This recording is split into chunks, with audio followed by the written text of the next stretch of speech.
Il est tout juste 18h30 sur Aloula et c'est le journal à la une de l'actualité ce soir. À Pékin, l'offre Maroc en matière d'investissement s'expose au regard des hommes d'affaires chinois et africains lors d'une conférence des chefs d'entreprise tenue en marge des travaux du sommet du Forum sur la coopération sino-africaine. L'occasion d'inciter les opérateurs économiques chinois à s'implanter au Maroc pour se positionner dans des secteurs porteurs. Rentrée scolaire de l'enseignement public plus que quelques jours avant le retour sur les bancs de l'école. 8 millions d'élèves sont attendus pour cette année scolaire qui sera marquée par une série de nouveautés dans le cadre de la réforme éducative. Des nouveautés exposées aujourd'hui par le ministre de tutelle lors d'une conférence de presse à Rabat. Recensement général de la population et de l'habitat, l'opération se poursuit sur le terrain.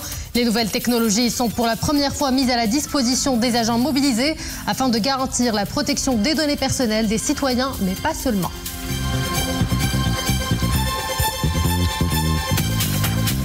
Bonsoir à tous. Première escale du journal Pékin où les travaux du sommet et du Forum sur la coopération sino-africaine se poursuivent.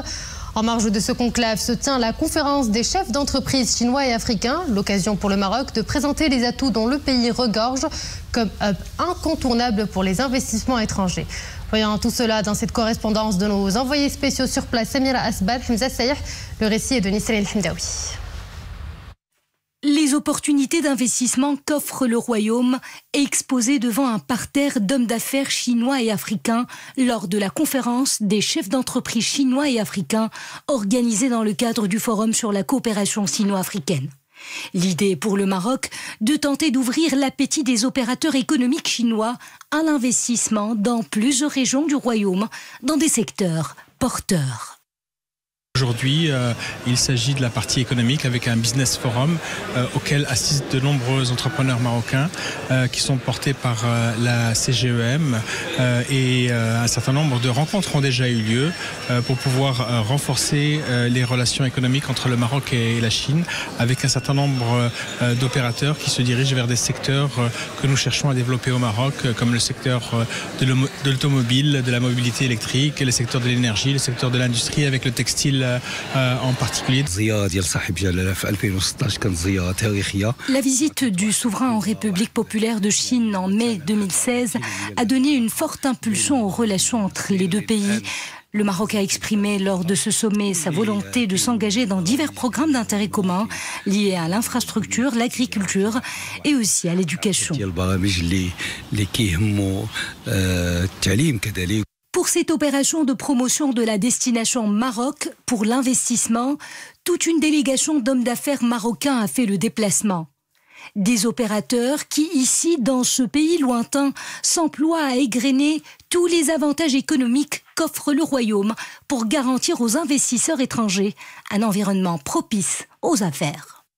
Nous avons rencontré des opérateurs chinois qui sont très intéressés d'investir au Maroc et d'investir parce que le Maroc présente beaucoup de potentialités, à savoir des accords de libre-échange avec plus de 60 pays dans l'Amérique et l'Europe et certains pays aussi du Moyen-Orient. Une main-d'œuvre qualifiée, une main-d'œuvre aussi qui a fait ses preuves et bien sûr une stabilité sociale et économique qui fait que le Maroc est un pays très attractif pour l'investissement. Nous sommes les opérateurs économiques du Maroc. On est venu en force pour ce sommet sino-africain, on est en train d'assister à cet événement dans une période aussi importante pour l'Afrique qui est en train de vivre une renaissance, une prise de conscience pour le changement. Nous sommes en train de définir une feuille de route pour une collaboration bilatérale entre la Chine et tous les pays africains. Pour la Chine, le Maroc constitue un hub vers l'Afrique. Sa position géographique attire actuellement l'attention des entreprises chinoises, principalement celles spécialisées dans la fabrication de voitures électriques. La rentrée scolaire 2024-2025 de l'enseignement public, ça sera dans quelques jours. Plus de 8 millions d'élèves rejoindront les bancs de l'école dans un contexte marqué par une forte dynamique portée par la mise en œuvre de la feuille de route de la réforme éducative. L'expérimentation du modèle école pionnière semble avoir donné ses fruits et cela a permis d'entamer cette année l'extension du nouveau modèle de l'école publique. En tout cas, c'est ce qu'a indiqué le ministre de tutelle lors d'une conférence de presse tenue ce matin à Rabat. Plus de détails sur les nouveautés de la rentrée scolaire avec Sofia Fgroud. Assurer une place pour chaque élève au sein de l'école publique, réduire l'encombrement et réduire les classes au niveau multiple. Voilà pour les objectifs que s'assigne le département de l'éducation nationale pour cette année scolaire. Au total, 8 112 592 écolières et écoliers feront leur rentrée, dont près de 7 millions dans le public. Un peu plus d'1 million rejoindront des établissements privés. Cette rentrée se distingue par une augmentation significative du nombre d'élèves. Et c'est l'enseignement secondaire qualifiant qui connaît la plus forte hausse.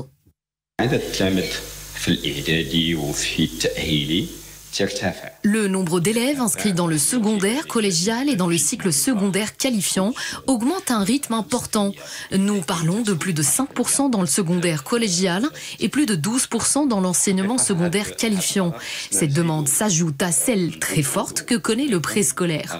Jusqu'à présent, environ 1 million d'enfants ont été inscrits dans le public et le privé. Pour répondre à l'afflux croissant d'élèves, 189 nouveaux établissements scolaires ont été construits. Bâtir de nouvelles écoles et réaménager les infrastructures existantes. Près de 3500 nouvelles salles de classe ont été mises sur pied. Sur le plan qualitatif, Chakib Ben Moussa a indiqué que cette année, 18 000 nouveaux enseignants ont rejoint les rangs pour répondre aux exigences de la réforme. Cette année scolaire marque aussi le lancement du modèle collège pionnier, inspiré du modèle école pionnière qui a porté ses fruits. Au total, ce sont 232 collèges qui sont concernés à travers le royaume.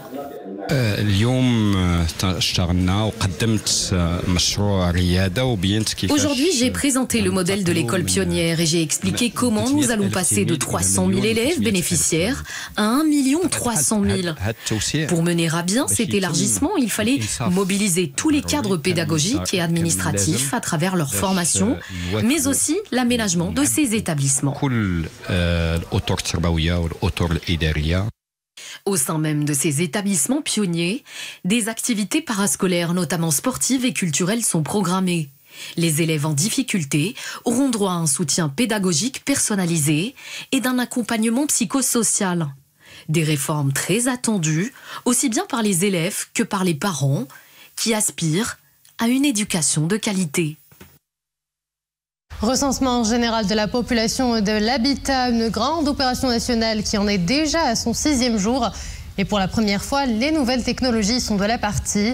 Tablettes et applications de gestion de données sont mises à la disposition des agents. De quoi garantir une efficience en matière de protection des données personnelles, mais pas que. Mohamed Amin Amouri, Kautara Boutir et Zakaria Moukenbillah. C'est une des nouveautés phares du recensement général de la population et de l'habitat, l'utilisation de tablettes électroniques pour la collecte des données. Confiés aux enquêteurs, contrôleurs et superviseurs, ces appareils connectés contribuent à faciliter la tâche aux agents chargés du recensement et à réduire la durée du questionnaire. Les participants à cette opération ont entre 20 et 60 ans. Tous utilisent les tablettes électroniques. Ces outils permettent d'être plus précis dans les statistiques et plus rapides dans la collecte des données. Autre avantage, ils permettent aux agents de suivre les questions sur les formulaires d'une façon simplifiée, avec un plus grand rendement. Sur les tablettes, les agents chargés du recensement disposent d'une application de gestion des données spécialement développée pour l'occasion. En cas d'omission ou d'erreur, l'application permet à l'enquêteur de se rattraper et d'ajouter ou de rectifier des informations.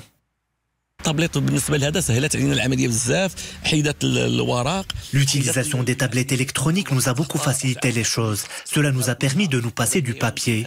Auparavant, en cas d'erreur, nous devions tout refaire. Avec la tablette, les rectifications sont plus faciles. En plus, une fois la récolte des données validées par l'enquêteur, ces informations s'affichent chez le superviseur. Celui-ci peut passer les réponses en revue pour s'assurer de leur cohérence. L'utilisation des technologies modernes a aussi pour objectif de protéger les données collectées en respectant les exigences de sécurité et de confidentialité.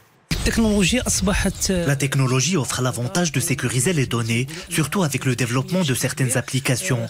L'IA a aussi fait son entrée en veillant à protéger les appareils de toute intrusion.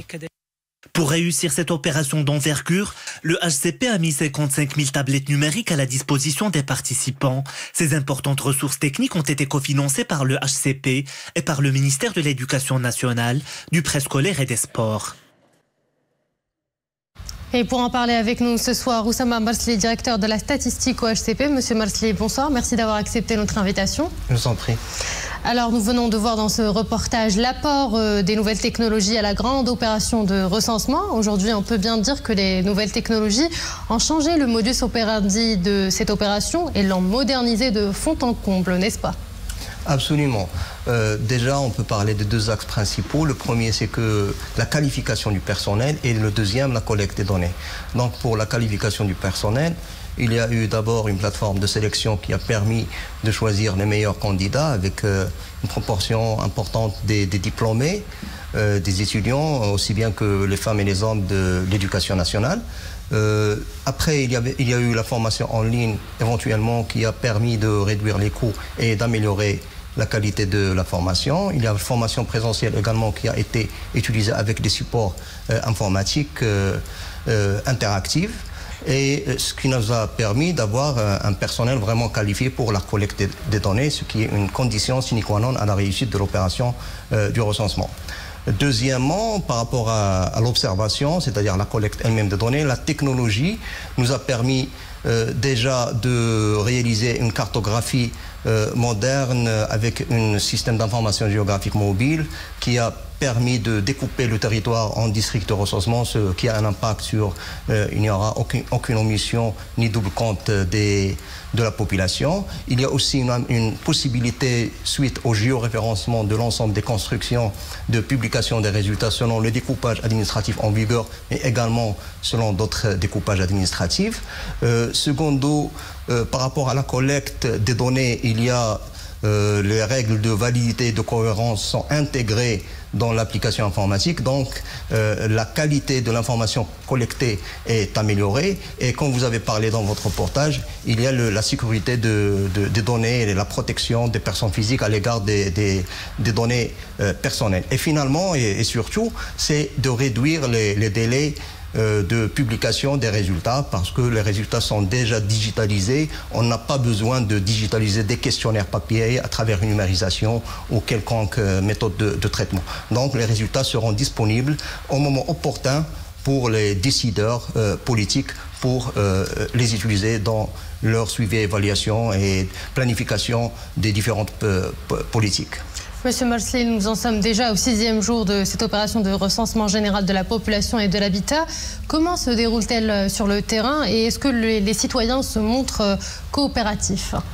Absolument. La mobilisation de l'ensemble des intervenants du recensement au recensement, elle est encourageante. La participation également des citoyens, la mobilisation de plus d'environ 55 000 participants à la réalisation de cette opération, des enquêtrices, des enquêteurs, des contrôleurs, des superviseurs, accompagnés avec des autorités locales mises à leur disposition de la logistique nécessaire.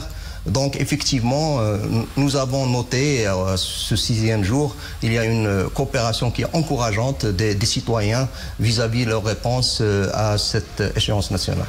Oussama Marsli, directeur de la statistique au HCP, je vous remercie d'avoir été l'invité de notre édition. Je vous en prie. Ouvrant à présent la page monde à Jénine, l'armée israélienne se retire après une vaste opération lancée le 28 août dans plusieurs villes et localités palestiniennes du nord de la Cisjordanie. Ce retrait intervient au moment où la ministre allemande des Affaires étrangères entame une visite à Tel Aviv. L'occasion pour elle d'appeler un cessez-le-feu maintenant, martèle-t-elle, tout en estimant que l'approche militaire pure n'offrait pas de solution à la guerre.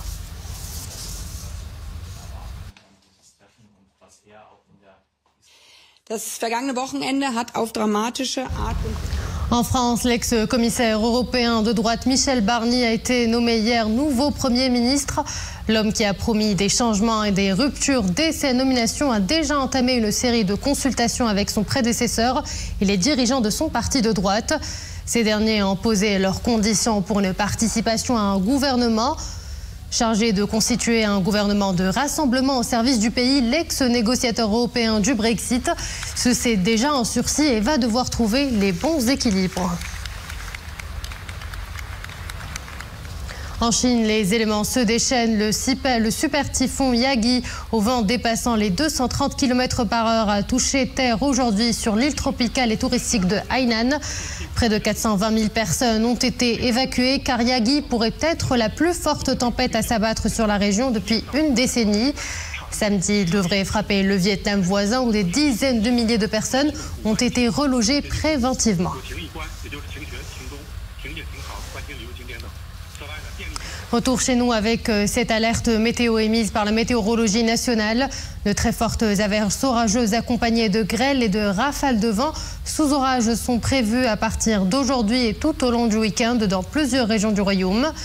Ainsi, des averses orageuses très fortes allant jusqu'à 150 mm sont prévues à partir d'aujourd'hui à 16h jusqu'à dimanche à 23h dans les provinces de Zagora, Tinrir, Rashidia, Ouarzazate et Tata. Et demain, le même phénomène est attendu dans les provinces d'Assazag et Smara. Les averses orageuses allant jusqu'à 60 mètres intéresseront les provinces de Figig, Taroudant, Midelt Azilal, El Haouz à partir d'aujourd'hui, 16h jusqu'à dimanche 23h, ainsi que les provinces de Gelmim, Sidi Ifni et Tiznit demain de 13h à 23h. Ces intempéries qui coïncident avec la période des retours des vacances scolaires estivales. Le ministre de l'Équipement et de l'Eau appelle tous les usagers des routes et autoroutes à faire preuve de prudence et de vigilance en raison de la faible visibilité, voire de son absence dans ces conditions météorologiques. Sport, football, c'est dans moins d'une heure que se jouera la rencontre Maroc-Gabon. Un match qui se tiendra au grand stade d'Agadir pour le compte de la première journée des éliminatoires de la CAN 2025 du groupe B. Le sélectionneur national Walid Regragui a indiqué dans une conférence de presse pré-match que le 11 national tentera de joindre l'utile à l'agréable, tester de nouvelles choses, à même de faire progresser l'équipe et permettre davantage de solutions tactiques, bien sûr, tout en visant la victoire avec l'art et la manière. En tout cas, on leur souhaite bonne chance. Et voilà, nous arrivons à la fin de cette édition. Merci à vous de l'avoir suivi et excellente suite des programmes sur Al-Oula.